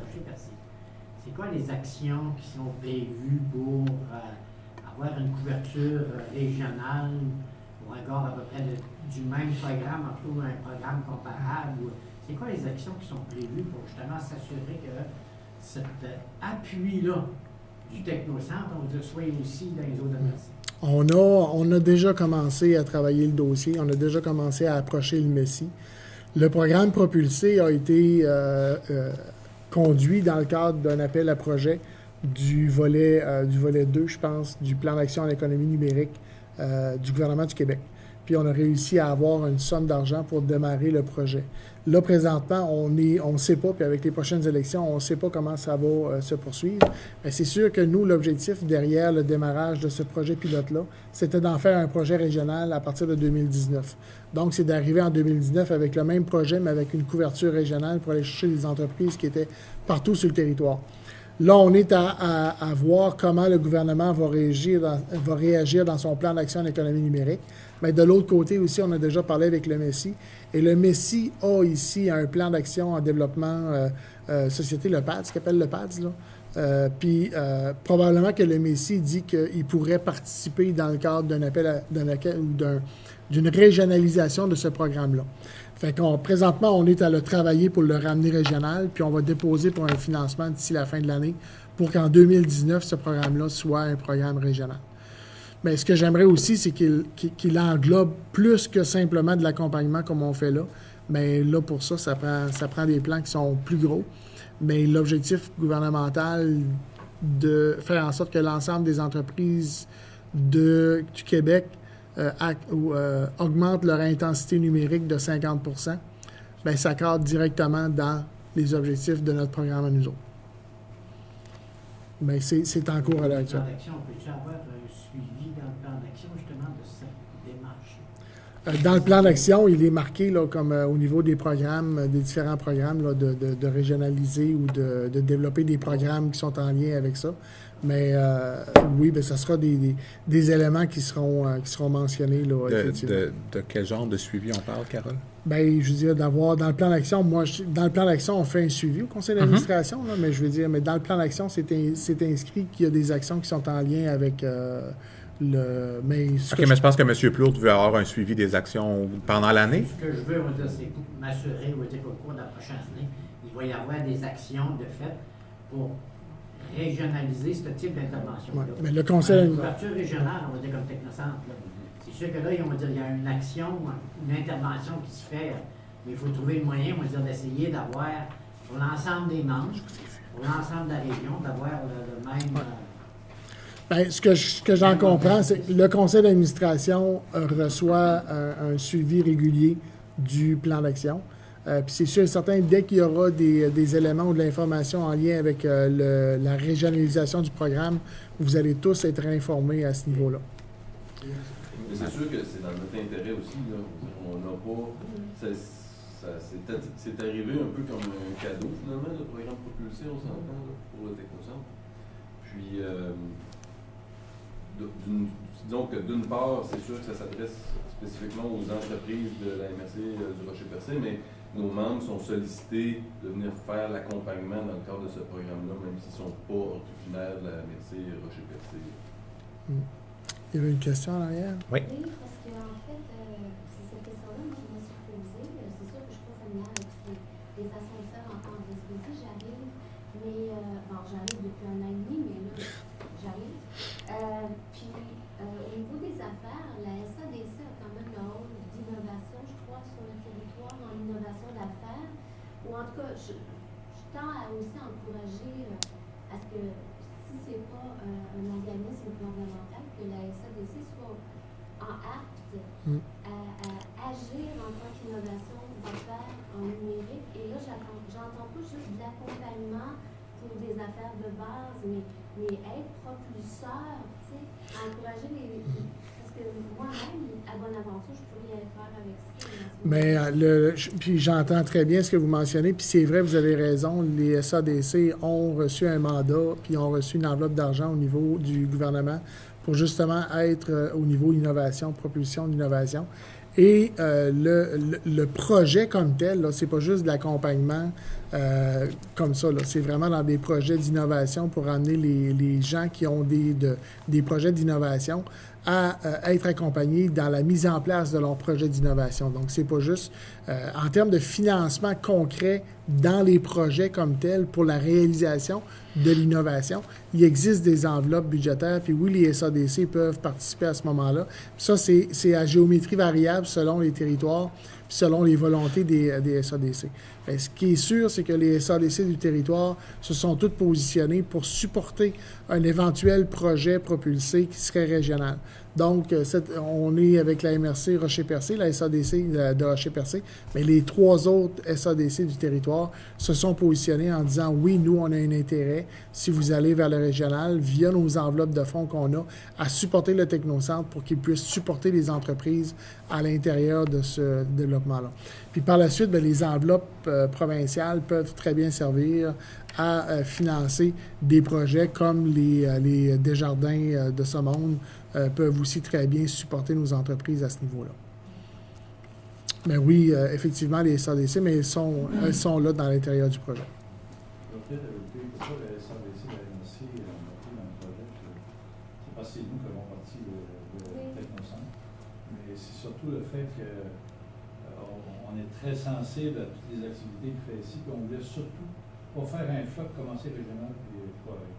Fait que là, je pense que l'équipe qui a commencé au niveau de la MRC, ils sont bien bâtis, ils savent les embûches qu'ils ont, qu'est-ce qu'il faudrait faire pour recruter, comment ils sensibilisent. C'est une excellente expérience. Mais je pense, puis je confirme ce que le président du directeur général dit, je pense qu'elle va devenir au niveau régional. Il est mieux de commencer tout de suite, puis je pense qu'ils sont en train de vivre une belle expérience. Mais après ça, c'est sûr et certain. Je pense qu'ils sont occupés aussi pour s'en servir. Ce que j'entends par là, c'est qu'il y a une innovation technologique au musée de Gaspé, par exemple. Je trouve fait toutes ces choses-là. Tu sais, mais la notion d'innovation en soi est quand même à encourager au-delà de la mise à jour. Effectivement. Puis c'est ce qu'on travaille beaucoup sur le territoire. Mais il y a aussi une volonté gouvernementale au niveau de tout ce qui est innovatif. Oui. Ouais. Fait que tu sais, probablement qu'il va y avoir des nouveaux programmes ou des choses comme ça qui vont apparaître. La mise en place des pôles d'innovation, en tout cas. Je le mets entre guillemets parce qu'on s'est fait dire que c'était pas nécessairement juste innovation, mais la mise en place des pôles d'innovation fait aussi en sorte que le gouvernement prend position là-dessus. Mais en fait, si j'ai bien compris, c'est que c'est déjà amorcé la démarche de l'approche auprès des autres MRC et les SADC aussi. Oui, il y a déjà des travaux qui sont enclenchés. Fait que si vous voulez, je vois le temps passer, là, puis je veux pas parce que je veux pas répondre aux questions, là, mais on pourra, si vous avez d'autres questions particulières, je pourrais y répondre après l'Assemblée. Ça me prendrait un proposeur puis quelqu'un pour appuyer l'adoption du plan d'action et Aurel? Quelqu'un ou quelqu'une d'autre? Madame qui posait la question. Je ne sais pas votre nom. Maryse. Maryse. OK, donc on arrive au point 11, Carole. C'est parfait. Ben, merci d'être venu. Merci d'être Prenez un venu. petit Linda. dessert en sortant. Merci d'être venu, Jean-Claude. Merci beaucoup. Puis vous, alors, Peut-être juste partir aux toilettes, Jean-Claude. Non. La nomination du conseil d'administration. Donc, on arrive maintenant au point 11, nomination du conseil d'administration. Au point 11A, nomination d'une présidente ou d'un président et d'une ou d'un secrétaire d'élection. Donc, Vous n'êtes pas en élection. C'est ça. Oui. Oui. donc, la proposition serait moi la présidence, Carole à la secrétaire. Est-ce que quelqu'un seconderait? Marielle? Hein? C'est le Maria Doré. Qui a appuyé? André-Pierre, OK. Donc, ceci étant fait, les changements de place étant faits aussi. Carole, si tu veux, s'il vous plaît. Donc, Lecture des procédures d'élection. Donc, la lecture de procédure 2017, article 2017, c'est-à-dire les administrateurs sont élus à chaque année au cours de l'Assemblée générale annuelle selon la procédure d'élection décrite ci-après. Donc, un avis public envoyé au moins 30 jours avant la date prévue de l'Assemblée générale afin de présenter les postes d'administration qui seront à combler. Les personnes intéressées par les postes devront soumettre leur candidature au moins 15 jours avant la date prévue de l'Assemblée générale selon les directives soumises dans l'avis public. Un collège électoral composé de tous les membres actifs pour élire les 6 administrateurs membres actifs et un collège électoral composé des membres associés pour élire les 3 administrateurs membres associés. Les candidatures reçues seront annoncées lors de l'envoi de l'avis de convocation à l'Assemblée générale, soit au moins 10 jours avant la date prévue à l'Assemblée générale. Le vote se fera par anticipation. Les membres auront jusqu'à 5 jours avant la date de l'Assemblée générale pour enregistrer leur vote selon les directives soumises dans l'avis de convocation. Un registre confidentiel sera maintenu par le directeur général et son adjointe administrative. Les personnes ayant le droit de voter sont le président du conseil d'administration, le ou un des propriétaires ou le directeur général de l'organisme ou l'entreprise ayant le statut de membre en règle, en respectant la règle d'un membre, un vote. Il sera de la responsabilité du conseil d'administration de pourvoir à tout poste laissé vacant à la suite de l'Assemblée générale. Donc, on sait, ça c'est les tu le fais? ouais, mais tu peux... Tant qu'à être là. Donc, 11C, présentation des mises en candidature. Au niveau des membres associés, le poste numéro 1, membre associé représentant le secteur de l'éducation. Le poste présentement occupé par M. Sylvain Vachon, directeur du groupe Collégia. Au niveau des mises en candidature, aucune ont été reçues. Donc, si on tombe ensuite au prochain, membre associé poste numéro 3, membre associé représentant le secteur du développement économique, poste occupé présentement par M. Aurel Doucet, président du conseil d'administration de la SADC du Rocher-Percé. Au niveau des mises en candidature, une seule candidature reçue, celle de M. Aurel Doucet, président du conseil d'administration de la SADC du Rocher-Percé. Au niveau d'un premier membre actif, donc le poste numéro 2, le membre actif représentant de la MRC de la Haute-Gaspésie, poste occupé par M. Jonathan Trudel de Technologie Québec. Une seule candidature reçue, soit celle de Jonathan Trudel de Technologie Québec. En passant, M. Trudel devait être parmi nous, mais quand il est parti de chez eux, il a pris la route du parc parce que c'était pas indiqué à Saint-Anne. C'était pas indiqué à Saint-Anne-des-Monts que c'était fermé pour arriver à Cascapédia et devoir faire demi-tour. En plus, rendu à Cascapédia. Donc,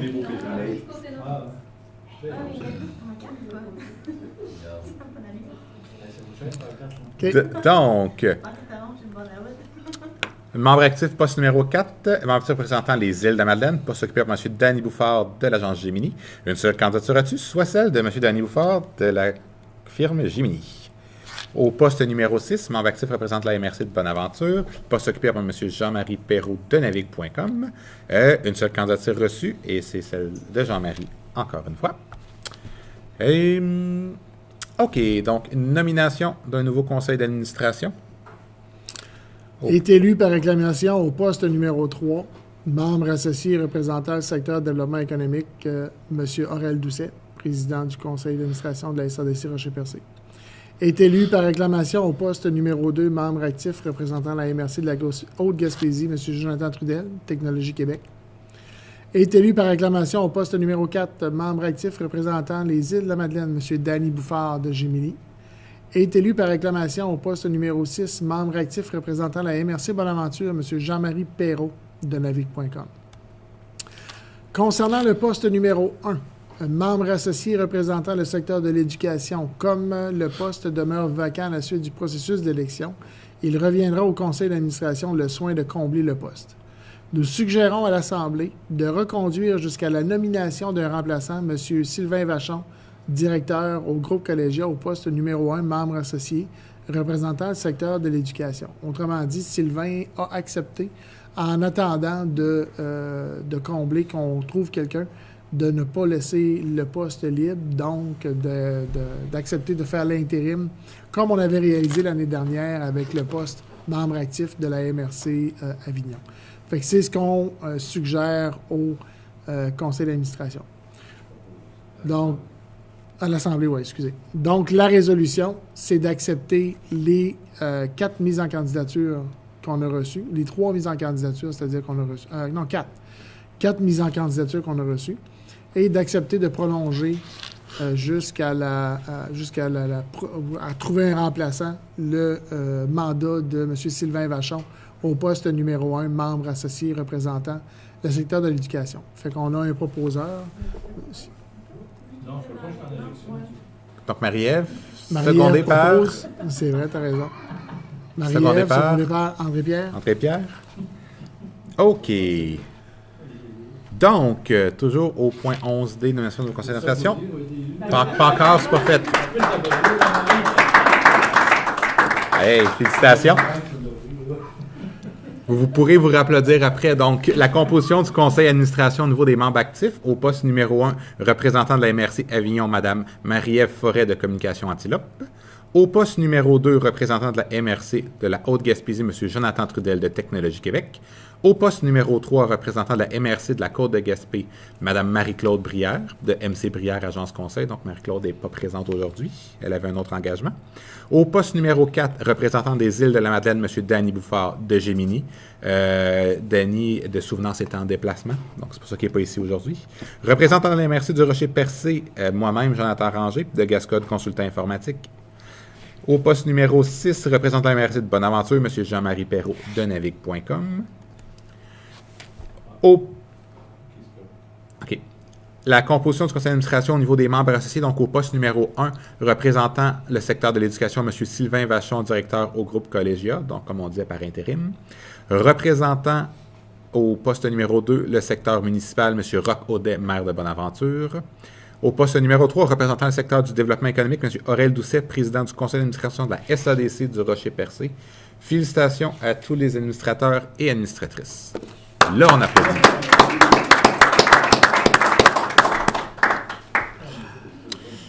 Donc, Carole ayant pris des notes. Le point 12, ajournement pour les élections. Donc, c'est ça, comme il y a un petit peu de coutume de faire au niveau du conseil d'administration du Technocentre. Ce qu'on vous propose, c'est, étant donné que les officiers sont encore tous sur le conseil d'administration et que les administrateurs ne sont pas tous là aujourd'hui, c'est de préserver les mêmes officiers jusqu'à la fin du prochain conseil d'administration qui est le 8 juin, où le conseil d'administration va se réunir pour élire ses officiers. Ça, j'ai pas de problème avec ça, mais moi, c'est impossible pour moi d'être présent. Est-ce que je peux, à ce moment-là, manifester mon intérêt d'être secrétaire? Oh oui, non, c'est pas. La présence n'est pas obligatoire le 8 juin pour la question de la nomination des officiers. C'est juste que là, présentement, pour une question de continuité, signer chèque et ainsi de suite, on demande de prolonger le mandat des officiers actuels jusqu'au 8 juin ou le nouveau conseil d'administration. Les nouveaux officiers seront nommés par le conseil d'administration. Fait que ça prendrait quelqu'un pour le proposer puis quelqu'un pour l'appuyer. Aurel, tu proposes? M. Doucet, appuyé par Madame Pépin. Vous êtes une bonne bénévole. Une bonne membre bénévole. Donc, au point 13, c'est la période de questions. C'est là où j'ai vu des gens prendre des notes pendant la rencontre. Fait que c'est souvent des questions, donc allez-y, inondez-nous. Si vous avez des questions, non, je t'attends. C'est pas ça. Non, il y a plein de gens qui ont pris des notes. Des téléphones, là. Fait que s'il n'y a pas de questions... Il n'y a pas de questions? Pas de commentaires, rien? Donc, on va passer tout de suite au point 14. Tous les points ayant été épuisés, de leur jour ayant été épuisés, il est maintenant 14h22, et j'ai besoin de quelqu'un pour proposer la levée de l'Assemblée. André Pierre-Rossignol. Puis quelqu'un pour seconder? Jean-Marie. Ben, merci tout le monde. Puis un gros merci encore une fois à tous ceux qui nous appuient dans nos démarches. C'est toujours très apprécié.